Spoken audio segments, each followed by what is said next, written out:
realistically, we all should know by now the effects of politics on the continent of Africa, starting from when the founding fathers of independence, starting from Kwame Nkrumah, who's a Ghanaian, because Ghana was the first country sub-Saharan to attain independence in that manner, and he stood up and said, the independence of Ghana is meaningless until it's connected to the rest of Africa.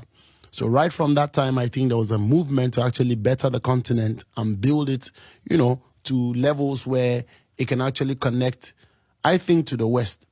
So that and which is why they ultimately killed Kwame Nkrumah. Exactly. Too. So the reality is that there's a ton that there are tons of problems that have been left with the continent that we're facing.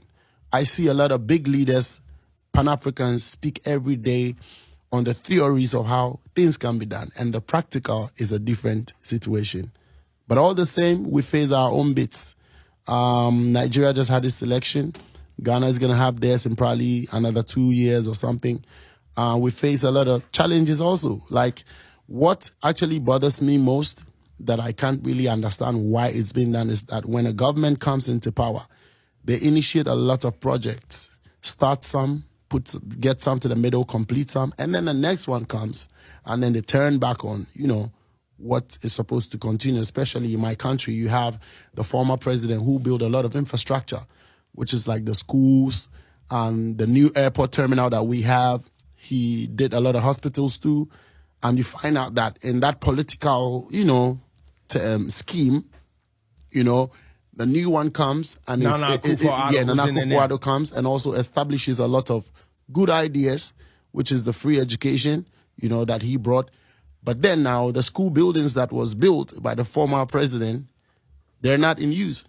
They're just empty. They're just empty. The accommodation situations that... So they're not putting the money... So you're offering something for free, you have buildings, but you're not actually allocating dollars to make it function. So you're not supporting it. So it's like, you know, these are the kind of, I'm just stating this as an example for you to be able to grasp the political terrain, which is not specific to only Ghana, which is specific to probably third world countries in the world, Shit, and it's in Africa, America, and it's in America too, in different forms. Yo, they taking money. We got schools right here in the city. They got 3 different schools right here in New York City. You go to a school, it could be 3 schools in that same school, in the same building, where some of the kids is getting certain resources because of they took a test and got in at a certain level, and the other kids is getting shit, and they go to the same building. That's right here in New York City. That's deep. At least you got in the same building. Anyway. So